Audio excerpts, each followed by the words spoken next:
நீங்கள் பார்த்து கொண்டிருப்பது உங்கள் ஜாஷுவா டிவி. சகல ஜனங்களுக்கும் நற்செய்தி.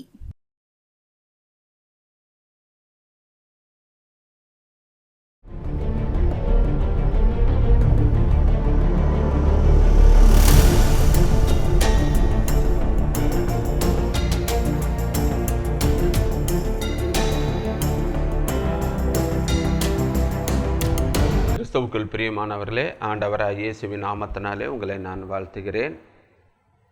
இந்த நாள் கிறிஸ்து உயிர்த்தெழுந்த நாள். கிறிஸ்மஸ் பண்டிகையை நாம் கொண்டாடுவதை காட்டிலும் இதுக்கு தான் நம்ம முக்கியத்துவம் கொடுத்து ஏன்னா ஆண்டவர் உயிரோடு கூட எழுந்தால் மரித்தேன் ஆனாலும் இதோ சதா காலங்களிலும் உயிரோடு இருக்கிறேன் என்று வெற்றி முழக்கம் இட்டார். இன்னைக்கு எத்தனையோ மதத்தை ஸ்தாபித்தவர்கள், கட்சியை ஸ்தாபித்தவர்கள், குருக்கள், ரிஷிகள் நிறைய பேர் இந்த உலகத்தில் வாழ்ந்தாங்க, எல்லாம் மரித்தாங்க. ஆனால் யாரும் உயிரோடு கூட எழுந்தது கிடையாது. எல்லாருடைய சமாதி கல்லறையெல்லாம் மூடிதான் இருக்கிறது. அவதாரங்கள் எடுக்கிறார்கள், ஆனால் உயிர்த்தெழுந்தார் என்று யாருமே உறுதியாக சொல்ல முடியவில்லை. ஆனால் இயேசு ஒருவர் தான் மரித்தார், 3ஆம் நாள் உயிரோடு எழுந்தார், இன்றும் ஜீவிக்கிறார். இன்னைக்கு இஸ்ரேல் தேசத்துக்கு போனால் அவருடைய கல்லறை திறந்து இருக்கிறது. அங்கே ஒரு வாசகம், அவர் இல்லை, தாம் சொன்னபடியே உயிர்த்தெழுந்தார் என்று. அந்த உயிர்த்தெழுந்த ஆண்டவர் இன்னைக்கு நம்மளுக்குள்ளே வாசம் பண்ணுகிறார். இந்த நாளிலும் வேதத்திலிருந்து ஒரு வசனத்தை வாசித்து தியானித்து கடந்து செல்வோம். அதற்கு முன்பாக தலையை தாழ்த்தி ஜெபிப்போம். அன்புள்ள ஆண்டவரே, இந்த உயிர்த்தெழுந்த ஆண்டவர் நீர் எங்களுக்குள்ளே வாசம் பண்ணுகிறீர், அதற்காக நன்றி.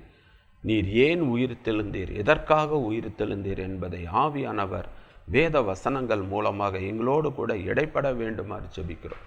கர்த்தாவே, சொல்லும் அடியேன் கேட்கிறோம். இயேசுவின் நாமத்தில் ஜெபிக்கிறோம் நல்ல பிதாவே, ஆமென். மத்தேயு எழுதின சுவிசேஷம் 28ஆம் அதிகாரம் 6ஆம் வசனம். மத்தேயு 28:6. அவர் இங்கே இல்லை, தாம் சொன்னபடியே உயிர்த்தெழுந்தார், கர்த்தரை வைத்த இடத்தை வந்து பாருங்கள். அவர் உயிர்த்தெழுந்தார். இந்த இடத்துல தானே அவரை சீலைகளினால் சுற்றி இந்த கல்லறையில் வைத்து ஒரு கல்லை வச்சு மூடிங்க. வச்ச இடத்த வந்து பாருங்கள், சீலை தான் இருக்கிறது, அவர் இல்லை. ஏனென்றால் அவர் உயிர்த்தெழுந்தார். வேற யாருமே இந்த உலகத்தில் உயிர்த்தெழுதவில்லை, இயேசு ஒருவர் தான். இயேசு இந்த உலகத்தில் இருக்கும் பொழுது 3 பேரை அவர் உயிரோடு கூட எழுப்பினதை நாம் பார்க்கிறோம். இந்த நாயின் என்ற ஊரில் உள்ள விதவையின் மகனை உயிரோடு கூட எழுப்பினார். யவீரு என்பவரின் மகளை உயிரோடு கூட எழுப்பினார். லாசருவை உயிரோடு கூட எழுப்பினார். ஆனால் இவங்கெல்லாம் கொஞ்ச காலம் வாழ்ந்து மறுபடியும் மரித்து விட்டார்கள். ஏலியாவும் சரி, எலிசாவும் சரி, பவுலும் ஒரு வாலிபனை உயிரோடு கூட எழுப்பினார். பேதுருவும் தொற்கால் என்பவரை உயிரோடு எழுப்பி அவங்க கொஞ்ச காலம் வாழ்ந்தாங்க. மறுபடியும் அவர்கள் என்ன செய்தார்கள்? மரித்தார்கள்.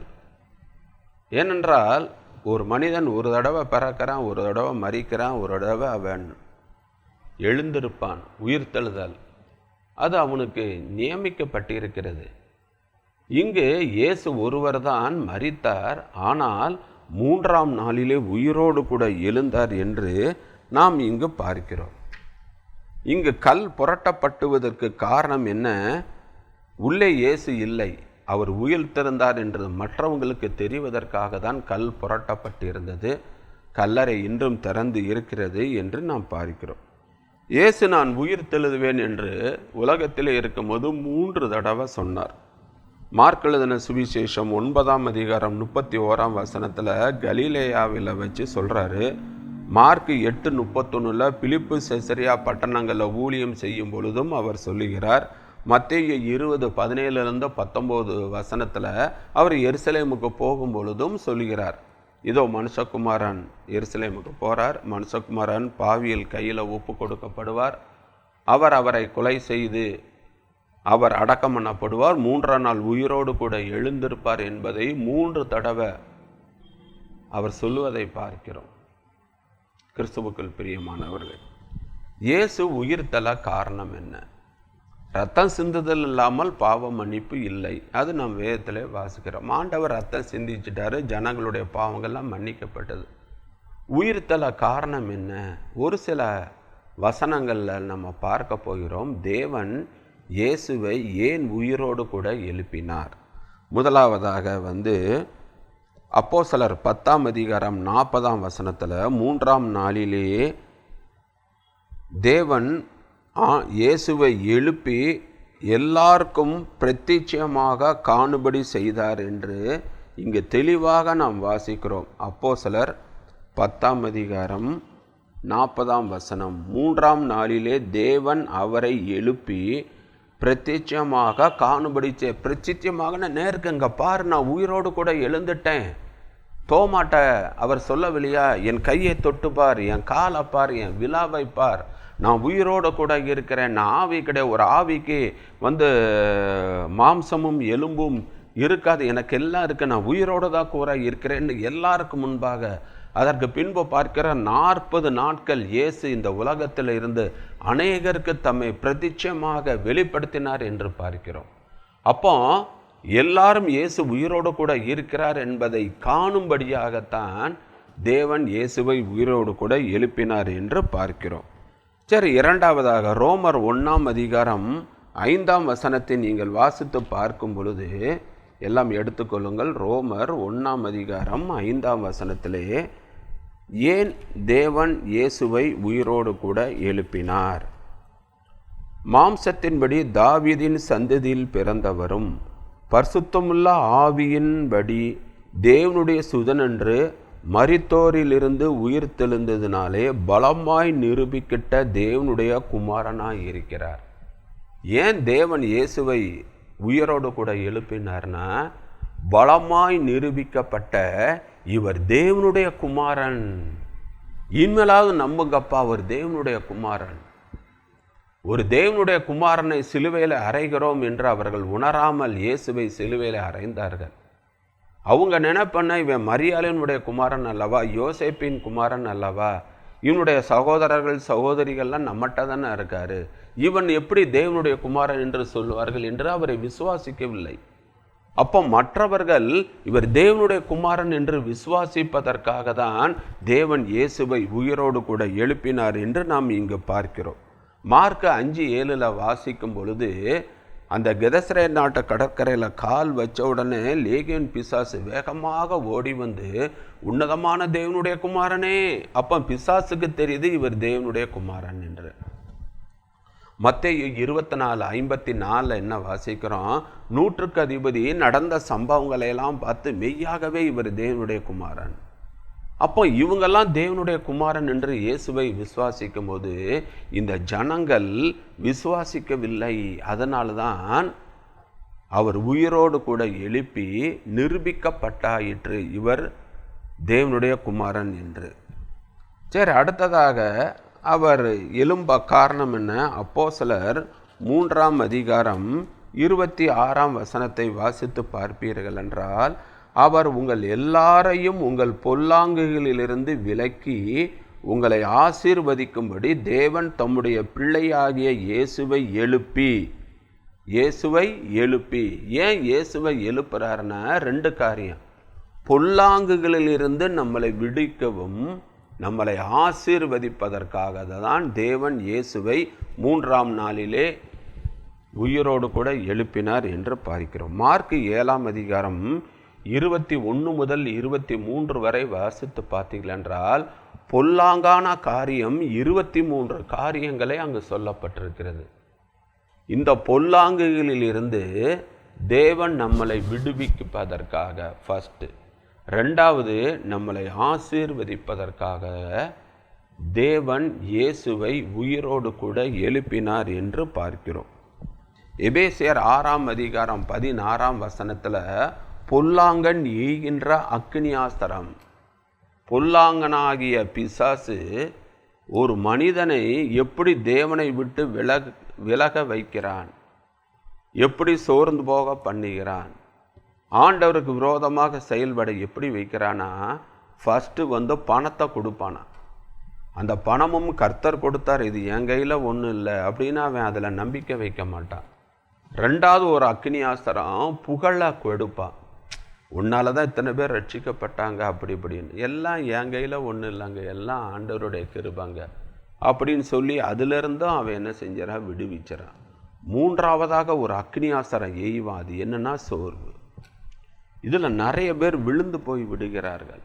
ஆண்டவருக்காக ஊழியம் செய்தேன், நான் என்னத்தை கண்டேன், கடைசியில் என்னை துட்டடிச்சிட்டேன்ட்டாங்களே, கடைசியில் எல்லாரும் சேர்ந்து இப்படி நான் செஞ்சிட்டேன் சொல்லிட்டேன்றாங்களே, செஞ்சு என்ன பிரயோஜனம், சோர்ந்து போய் உட்கார்ந்து விடுகிறார்கள். நான் எவ்வளோ ஓடணும், இந்த சர்ச்சுக்கு எவ்வளவு செஞ்சேன், இந்த ஜனங்களுக்கு நான் எவ்வளவு செஞ்சேன், கடைசியில் எல்லாம் சேர்ந்து இப்படி சொல்லிட்டான்னு என்னை முத்திரை குத்திட்டாங்களே, இனிமேல் நான் சர்ச்சுக்கு போகல, இனிமேல் பைபிள் வாசிக்கலை, இனி நான் ஊழியத்துக்கு போகல. பிசாசான அவன் ஏகின்ற கடைசி ஒரு அக்னியாஸ்திரம் சோர்வு.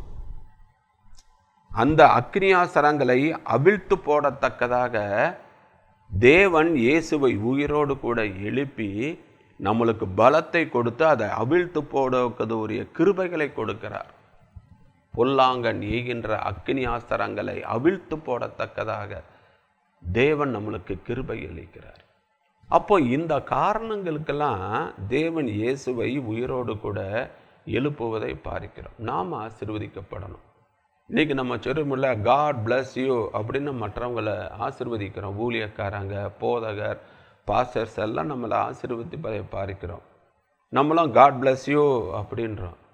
அப்போ ஒருவருக்கொருவர் ஊழியர்கள் தேவன் நம்மளை ஆசீர்வதிப்பதற்காக தான் தேவன் இயேசுவை உயிரோடு கூட எழுப்பினார். அடுத்தது அப்போஸ்தலர் 5ஆம் அதிகாரம் 30ஆம் வசனம் 31ஆம் வசனத்தை நீங்கள் வாசித்து பார்க்கும் பொழுது, நீங்கள் மரத்திலே தூக்கி கொலை செய்த இயேசுவை நம்முடைய பிதாக்களின் தேவன் எழுப்பி எதற்குனா இஸ்ரவேலுக்கு மனம் திரும்புதலையும் பாவ மன்னிப்பையும் அருளுகிறதற்காக, நாம் மனம் திரும்புவதற்காக, நாம் பாவ மன்னிப்பை பெறுவதற்காக தான் தேவன் இயேசுவை உயிரோடு கூட எழுப்பினார்.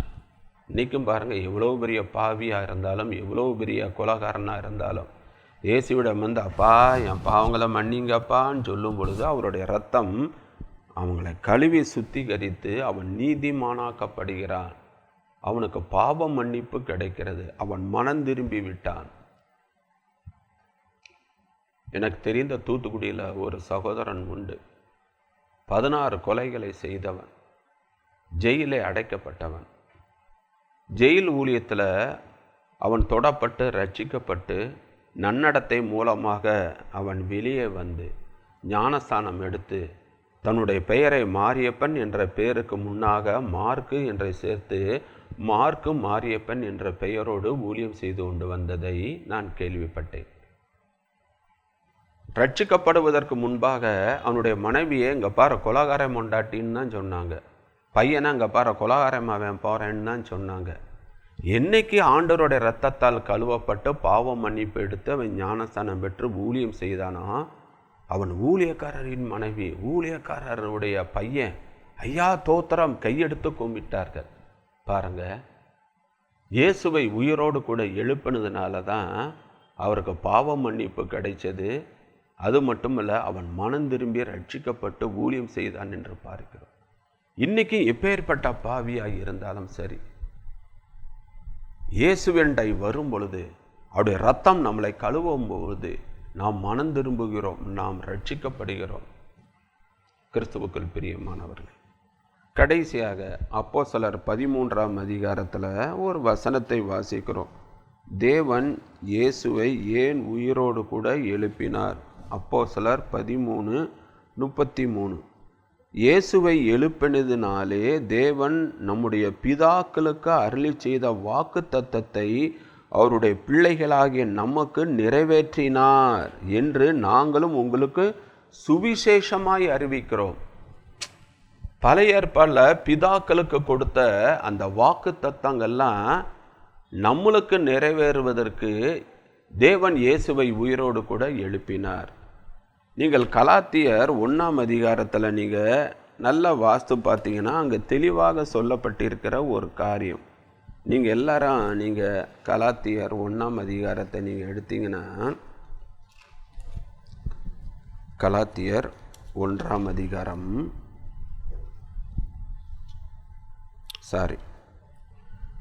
கலாத்தியர் 3:14 ஆபிரகாமுக்கு உண்டான ஆசீர்வாதம் கிறிஸ்து இயேசுவினால் புறஜாதிகளுக்கு வரும்படியாக.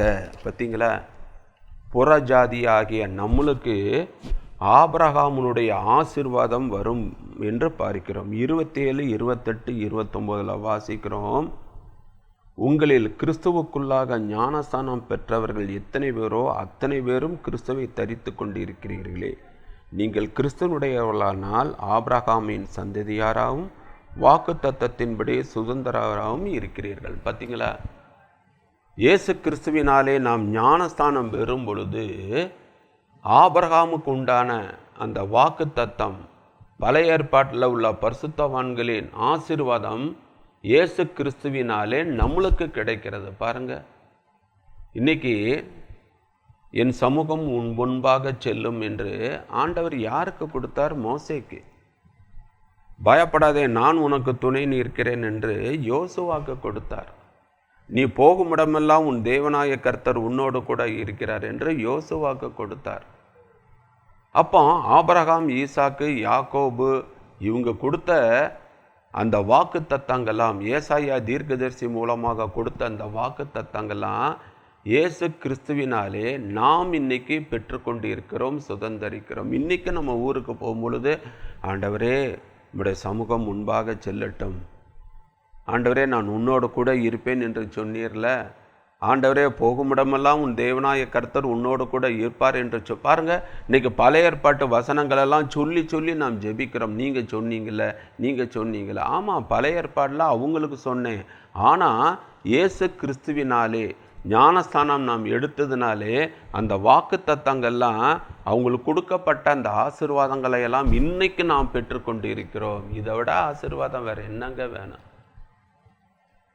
அப்போ தேவன் இயேசுவை உயிரோடு கூட எழுப்பினதுனால இந்த 5 ஆசீர்வாதங்கள், அதோட நாம் இன்னொன்று ரோமர் 4:25 நீங்கள் வாசித்தீங்கன்னா, ரோமர் 4:25 அவர் நம்முடைய பாவங்களுக்காக ஒப்பு கொடுக்கப்பட்டும் நாம் நீதிமான்களாக்கப்படுவதற்காக எழுப்பப்பட்டும் இருக்கிறார். அவர் ஏன் உயிரோடு கூட எழுந்தார்னா, நாமெல்லாம் நீதிமான்களாகுவதற்கு. சங்கீதமும் நீதிமொழிகளையும் வாசி பாருங்க. ஒரு நீதிமானுக்கு 72 ஆசீர்வாதங்கள் கொடுக்கப்பட்டு இருக்கிறது. ஒரு பட்டணத்தில் 10 நீதிமான் இருந்தால் பட்டணத்தை அழிக்க மாட்டேன்றாரு. ஒரு பட்டணத்தில் 5 நீதிமான்கள் இருந்தால் அந்த பட்டணத்தை நான் ரட்சிப்பேன் இருக்கார். அப்போ நீதிமான்களுக்கு எவ்வளோ முக்கியத்துவம் ஆண்டவர் கொடுக்கிறார் பார்த்தீங்களா? அப்போ அவர் தேவன் இயேசுவை ஏன் உயிரோடு கூட எழுப்பினார்னா, நீங்களும் நானும் நீதிமான்களாக்குவதற்காக. அப்போ அதை நினைவு கூர்ந்த கர்த்தருக்கு நன்றி செலுத்தணும். ஆண்டவரே, இயேசுவை உயிரோடு கூட எழுப்பினதற்கு இந்த 6 காரணங்கள் உண்டு. அதை நாங்கள் பெற்றுக்கொண்டு ஆசீர்வாதமாக இருக்க உதவி செய்யும் என்று தலையை தாழ்த்தி ஜெபிப்போமா? அன்புள்ள ஆண்டவரே, இந்த உயிர்த்தெழுந்த பண்டிகையை நாங்கள் விசேஷமாக மனமகிழ்ச்சியாக கொண்டாடுவதற்குரிய கிருபைகளை கொடுத்தீர். தேவன் இயேசுவை ஏன் உயிரோடு கூட எழுப்பினார், 3ஆம் நாளிலே ஏன் எழுப்பினார் என்பதற்குரிய காரணங்களை ஆவியானவர் வேத வசனங்கள் மூலமாக எங்களோடு கூட இடைப்பட்டதற்காக நன்றி. அதற்காக உம்மை துதிக்கிறோம், உம்மை ஸ்தோத்திரிக்கிறோம், உமது நாமத்தை மகிமைப்படுத்துகிறோம். இந்த சத்தியத்தை கேட்டுக்கொண்டிருக்கிற ஒவ்வொரு மீதும் உயிர்த்தெழுந்த வல்லமை இறங்கட்டும். ஆண்டவரே இறங்கட்டும். ஒவ்வொருவரையும் ஆசீர்வதியும் வழி நடத்தும். இயேசுவின் நாமத்தில் ஜெபிக்கிறோம் நல்ல பிதாவே, ஆமென். கிறிஸ்துவுக்குள் பிரியமானவர்களே, இந்த செய்தி மிகவும் பிரயோஜனம் உள்ளதாக என்று நான் நினைக்கிறேன். உங்களுடைய ஜெப தேவைகளை எங்களுக்கு ஃபோனிலே தெரியப்படுத்தீர்கள் என்றால் உங்களுக்காக நாங்கள் ஜெபிப்போம். கர்த்தர் உங்களை அபரிதமாக ஆசீர்வதிப்பாராக. ஆமென்.